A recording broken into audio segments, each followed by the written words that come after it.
It's great to be here in Spain at the Value Conference. My colleague presented the good idea last year, so it's my turn this year. It's quite impressive to see how many people have turned up here and what a big value community there is in Spain, and how many international value investors do come in and join us at this conference. I think the first presentation was fantastic from Van. Well done. Savencia is a French family-owned company that we actually visited 3 or 4 years ago, and I appreciate how difficult it was actually to get a meeting with the management at their headquarters. So today I'd like to present to you a facet of our approach to value investing. I know that a lot of presentations today are going to be about individual companies, but we would like to, I'd like to present to you our approach to our long-term objective, which is accumulating a portfolio of good companies acquired at discounted valuations. So the title may be a little bit provocative, buying junk and selling antiques, but you'll see we're actually looking to buy good companies. So this was a picture come from an antique shop in Asia, and we saw this and thought, you know, they're doing pretty much the same thing as we are. They're buying they're buying antiques which everybody else is selling as junk, and they hope to shine it up and then sell it as an antique. So I think the line underneath, some fools buy and some fools sell, reminds us of what we're trying to do. So here at the top you see this is the pile of junk, and within this pile of junk one was looking for the Louis XV chest of drawers that might need a bit of shining up, but that's what the antique dealer is trying to do, and this is a little bit what we're trying to do. So we buy bad companies and sell good companies. This is counterintuitive. Here we've got an Aston Martin DB4 and DB5. This at the bottom left is a very valuable wreck or piece of junk, which can soon become the wonderful car with a high valuation we see top right. And let me reassure you that in this presentation we'll give you a few examples of companies that we have bought with this approach and that have been successful, and we will conclude with 3 examples of companies that are still considered junk by the market and the share prices are at their lows. So the pictures are a little bit small. I was at the back and realized you can't see in detail, but essentially you can understand that the perfect condition, good Aston Martin, top left-hand corner where the share price is at a high, the company is considered a good company. By the time you've hit the low, it's the same company, but the stock market is saying it's a bad company. And then, of course, when it's recovered, it's a good company again. It's the same company, just the stock market has a different perspective on the outlook of the business. So we're looking to buy fallen angels in the stock market at a discounted price when the market has given up on the outlook for the business. It's out of favor, it's cheap. And I think that one of our advantages is that we have a longer perspective than a lot of investors who are very impatient.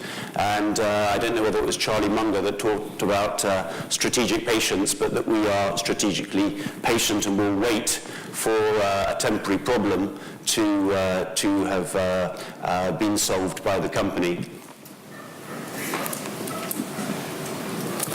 We're looking for this company that's a good company that's considered temporarily a bad company by the stock market, but what we want to make sure is that it will be a survivor, which means that we need a company that has got a very strong balance sheet, which means that in a period of low, no, that's fine, thanks. In a period of low profitability, low cash generation, even negative cash flow, the company can survive 1, 2, 3 bad years, whereas if it was a high level of debt, they wouldn't survive to reap the rewards of being a survivor. So we're looking for companies as well with a past track record of profitability. generally the companies we buy have a low price to book value. We're looking, of course, for a low PE, but probably more importantly, a company that has a past track record of good profitability. And we're going to compare the market cap today to the net profits the company published 3 or 4 years ago when things were going well, and it was considered a good company. The company, of course, needs to have a roadmap, a plan of how it will restore its profitability if it's been through a problem. And we want to make sure that this is a fallen angel and is not a company in structural decline, and that there is a terminal problem at the company. And we always think when we're buying the bad company, we're always trying to imagine, how will the investment community look at this company in 3 years' time? Will it be seen as a good company? And that is absolutely necessary. It often actually takes more time in practice than it does in theory.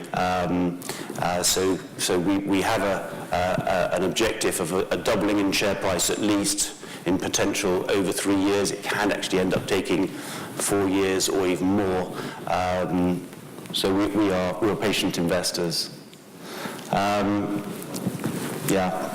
sell side tends to have when the sell side does cover the companies that we invest in, they tend to have an investment horizon of 1 or 2 quarters. Long-only fund managers may look out for a year, but in our investment approach, which often involves catching falling knives, you have to look out much further than the rest of the market. So we're deliberately looking at stocks that the rest of the market is avoiding. Christian said we invest in small and mid caps. In reality, we invest in small and micro caps. So really, the liquid stocks that people don't like. We like family-owned companies like Savencia, which has got a reasonable market cap but a very low free float, which basically means only 2 analysts cover it. This is typically the sort of stock that we look at. We buy orphan stocks where there's no analyst coverage, where you actually have to go out and visit the company in situ to actually get an idea of the business. We don't do IPOs, but we do look at failed IPOs. In IPOs, you often have companies that are over-promising, and they often disappoint. The share price falls sharply, and then we look at them as well. So we're buying fallen angels. We're not afraid of value traps. We catch falling knives when we're willing to invest in a company when the news is still poor. We are willing to invest in the company when we think that 2 or 3 years' time profitability will be restored, but there might not be a particular catalyst that will change things in the next 6 months' time. Because as soon as the catalyst is visible by us or others, the likelihood is the share price will no longer be at its low. So we screen the markets once a week. We've got a team of 3 analysts that's screening the markets for us, and we're actively looking for accidents, profit warnings, disappointments, unfulfilled profit promises from IPOs. And we believe that the market is efficient on a long-term basis, but can overreact to good and bad news on a short-term basis. And what we're looking for is those disappointments that have led to an overreaction downwards on the share price to invest.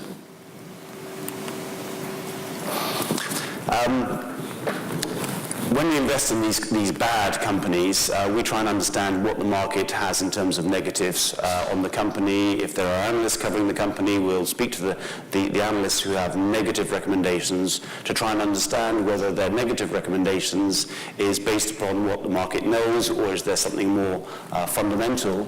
And then we will go and see the company, visit the company, meet the CEO, visit the headquarters, the manufacturing capacity, the service business, try to understand the business, and if there's a dichotomy between what the market is saying and what we perceive as reality, that's where we see investment opportunity.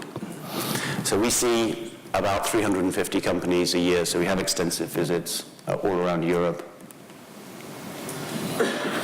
The reason why we're in small and micro caps is that the overreactions and the inefficiencies of the stock market tend to be greater the smaller the market cap and less of the liquidity. Therefore, we find more opportunities to differentiate at the bottom end of the market. So our objective is to buy a bad company but own a company that will become once again a good company in 3 years' time. So we have the same objectives: a company with restored earnings power, that has a good product that their clients are willing to pay up for, competitive advantages, barriers to entry, niche markets, high return on invested capital, and everything else that is generally considered as being a good company. Maybe we can talk a little bit in detail about one of our investment examples of where this has worked. In fact, this is the same graph as the graph we used to show the Aston Martin DB4, bad and good company. Cervantes is a Greek household goods company. They make, it's a family-owned company. They make cleaning equipment, brushes, all the way up to aluminium foil, plastic bin liners, very unexciting products. Then they do a bit of cosmetics, shampoos, and higher-end perfumes. But this is sort of a stable, recurring business. I'll just see if the pointer works. We saw the company here when the share price was, well, before the dividends, was above 17 euros. This was in 2007. We went to a conference where there were a number of different European small caps from various different countries presenting, and we saw Cervantes in a 2-day conference. They had lots of meetings, and we came out of the meetings saying, good company, but not cheap enough for us, and spoke to other investors who were coming out saying, this is the Procter & Gamble of Eastern Europe. In 2007, that was the catch-up play. The Eastern Europeans were going to spend as much as the Western Europeans, and therefore a consumer goods company, a household goods company was going to benefit, and therefore Cervantes was a fantastic company on a fairly high valuation. If we fast forward a couple of years, 2009, we went to visit the company in Athens, spent some time with the CFO, went around the headquarters, understood their positioning, understood the different markets they were in, Greece, Eastern Europe. The share price had fallen 50%, but in fact was still not attractive enough in terms of valuation for us. Roll on a few more years, at the end of 2011, we were preparing to go to a conference, in fact the same conference again as we'd first seen Cervantes. In preparation for the conference, we get a list of the companies that are presenting. A lot of people who go to conferences, they see the companies they want to see, plus they ask the organizers or the brokers which are the great companies we should see. And of course, invariably, a lot of people go to see these companies, they're in demand. And invariably the share price has performed very strongly in the previous 12 months. We asked the organizers which of the companies nobody wants to see. And of course, end of 2011, we're in the Euro crisis. It's and Athens is right at the center of the Euro crisis. So they said the Greek companies don't have any meetings, and there's this tiny little company called Cervantes nobody wants to see. In 2 days they have 2 meetings. So we remember Cervantes having been a good company. Let's see Cervantes. So we in January 2012 we sit down with the CEO of Cervantes, Mr. Rozakeas, same guy as in 2007, same products as we saw when we visited them in 2009 in Athens, and the market cap had fallen down to 60 million euros. The share price had fallen 90% from 17 euros to 1.7 euros. 60 million market cap. After discussions with Mr. Rozakeas, we back of the envelope net profit for the year was going to be around 10 million. Therefore, we were trading at 6 times trough earnings. When we asked him how business was at Sarantis, he said, well, people tend to forget that we do 2/3 of our business outside Greece. So business in Poland, Romania, etc., that's actually all fine at the moment. And in fact, business in Greece is not so bad because a lot of our competitors have got heavy balance sheets, a lot of debt. Their clients, their suppliers don't want to work with them anymore. We are actually gaining market share in a falling market. So business was not so bad. We invested in the company at 1.7 euros in 2012. It was a falling knife. Invariably in this sort of investment, the share price fell a further 25%. 3 months later, the share price was down at 1.25, 1.3. We continued accumulating shares. It took some time, but as you can see, the share price is back up to 15. Sarantis is now a good company. It is the Eastern European Procter & Gamble. They've been making a number of bolt-on acquisitions in a number of Eastern European market. They're developing into Russia. They're developing into Ukraine. So it's a good company again. And we've taken profits on part of our holding, but we still think there's upside on the stock. We're trading at around 16 times this year's earnings. So we buy very cheap, and then we take our profits progressively. I think we're running short of time, but there's a couple of other examples. So you're all going to get the soft copy of the presentation, so you can have a look at the other different companies of the same type that we've bought and that perform well. Of course, these are selections of where it did go very well. Fluidra is a fantastic Spanish company that was IPO'd in 2007.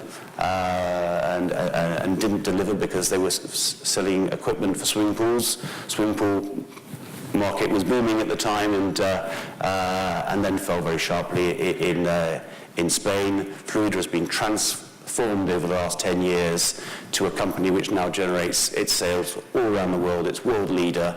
And margins are picking up. 2/3 of their sales are now on renovation and upgrade, and they've just made a fantastic earnings-enhancing acquisition with a lot of synergies in the US, buying Zodiac.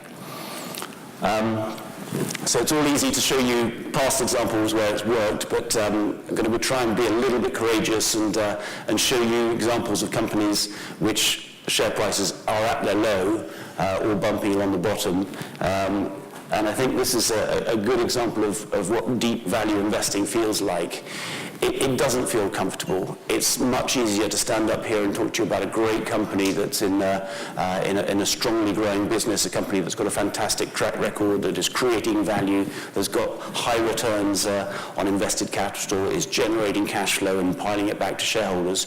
That's much more comfortable than talking to you about a few shares where the share price is at its low and everybody's saying they're probably going to end up bankrupt. So just briefly, Rapala, it's a Finnish company which is the world leader in fishing tackle, or particularly fishing lures, fishing hooks. They merged 15 years ago with a French company which is making fishing hooks. The share price of Rapala has fallen sharply because already a few years ago they published fairly average profits.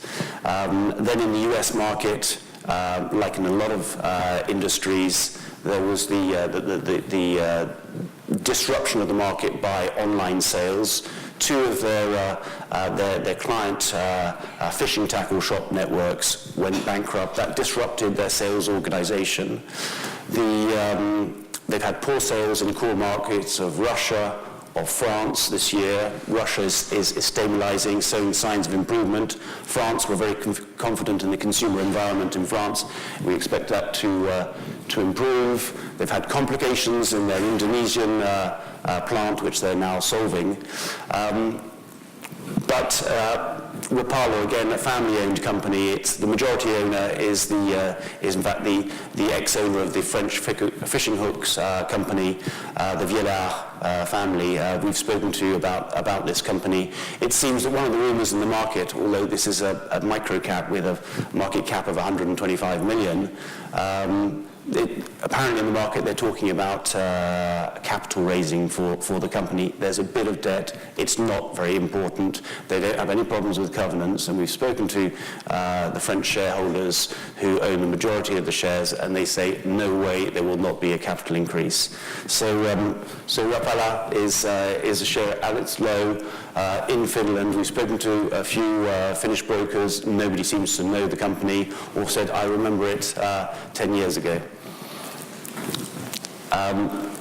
Kudelski is a little bit better known, but particularly on the short side. It's the most shorted stock on the Swiss stock market.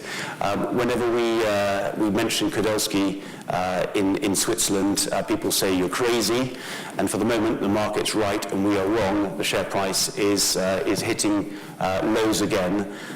It's understandable why this share price is under pressure.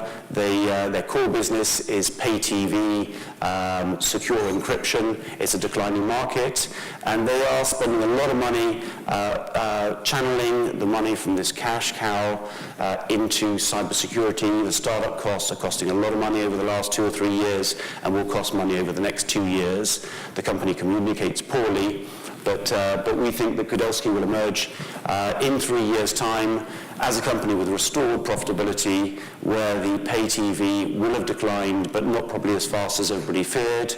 The cybersecurity will have turned around to profitability, and they will be growing fast there. And they've also got a business which does the turnstiles when you're in a ski resort, and they also do this is the physical access division, the access to parkings, the arm that goes up in parkings. They're the world leader in that business, and it's growing. The market cap has fallen down to 550 million francs. Nobody is looking at this company apart from as a short opportunity. Christian is saying that's it. The last company was Groupe Gorgé, but I'm open to questions. And just want to lastly conclude on this photograph. Please conclude. This photograph is a picture we took at a conference. A small cap conference in Paris, agreed by the organizers. This was in 2013. On each of these desks, there's meant to be a CEO of a small cap company, and on the other side of the desk, there's meant to be an investor. In fact, all the CEOs were at the coffee machine. This was at 11 o'clock in the morning, not before the opening or after the close. They were all at coffee machines. There were no investors who wanted to see the small cap companies. This is investing in an out of favor whole area of the market. Sadly for investors today, that's not so much the case. Okay, thank you. Any questions? Any questions? Oh. Up, okay.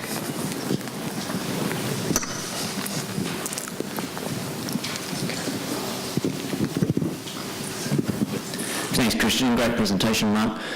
We're fishing some similar ponds here. I was just wondering how you think about portfolio weighting with these types of stocks. There are inevitably some that go wrong and some that go right, and how you think about, you put 2% into a particular stock and it is working out well, but that portfolio weighting has grown to 4 or 5. How you weigh up selling versus the thesis is actually playing out the way I'd hoped. Yeah, I mean, firstly, when we buy a company, we tend to be progressively in. We will take a 0.5% weighting to start off with. We're catching falling knives. We're supposing that after we will have bought, there will be a cheaper buying opportunity afterwards. So we go in progressively, and we will so first have a conference call with the CEO of the company, and then we will plan to go meet the management, visit the facilities, and as our conviction grows, we will grow the weighting. We don't give a target price for exit when we buy. I mean, there's a lot of value investors, they're buying the dollar at 70 cents. Once you hit 95, you're getting ready to sell This is not what we're doing. We're accumulating a portfolio of good companies acquired at low valuations, and we will revisit our valuation as time goes on and as the market starts to consider it as a good company. In the example of Cervantes, things have got better and better because they've made these bolt-on acquisitions in other countries, and there's a real story, but we've already started taking profits. But we do tend to hold on to our holdings for 3, 4, and 5 years. We're a UCITS fund, so we can't weight more than 10% of the fund in one holding, and we never will put more than 5% into a holding at purchase. Anything above 5% comes from performance. Okay, anything else?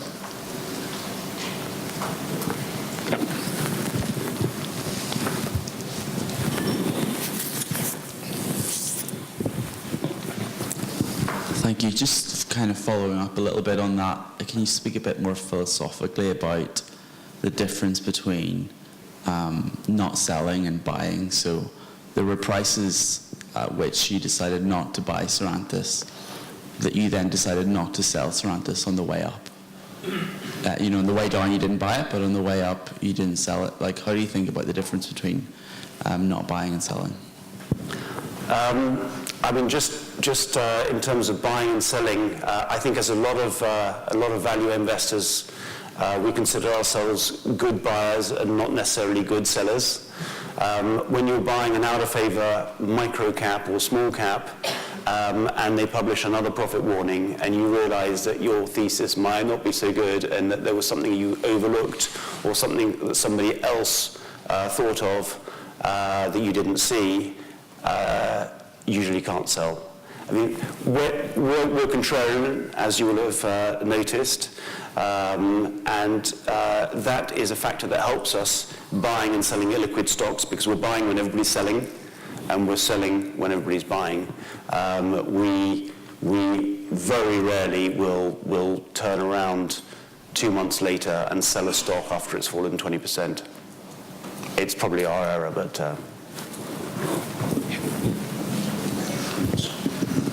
Hi, very good presentation, Mark. Can you walk us through one horror story that you've encountered? Gosh, there's a big selection to choose from. I think that there was an investment that we had for a while that we felt really bitter about when we exited, because we lost a lot of money. And we realized that when we were exiting, there were probably a lot of people who were going to make a lot of money on it.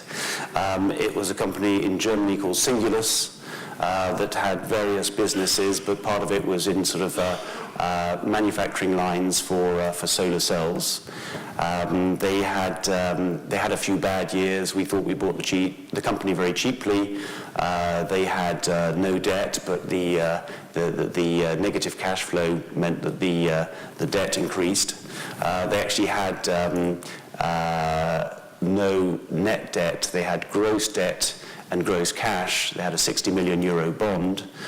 And in the end, the management chose to, at the bottom, to convert the bonds into equity for a massively dilutive issue, which basically meant that the bondholders ended up owning over 95% of the company. So we were basically wiped out. Our weighting, which might have been at one stage in the fund 1.5%, was down to less than 0.1%. We would have had to massively increase our investment in the company, and we had lost confidence in the management, particularly as we'd been warning them against this for 12 months, and we had also complained about the CEO, who continued paying himself a very large remuneration even in the bad years. So that's the feeling of something that went wrong and we felt bad about. The very lesson was that management. I think that it was an unfortunate time in the market, and I think it was bad management decisions on their debt management. And I think that there was. Sorry? Even the integrity is a question mark, isn't it, from what you said? Well, yes. I mean, if you start paying yourself a very large remuneration when equity investors are suffering, and I think that, in Germany, I think CEOs often consider that their debt takes preference over their shareholders sometimes. Okay. Thank you very much, Marc. Thank you. Thank you.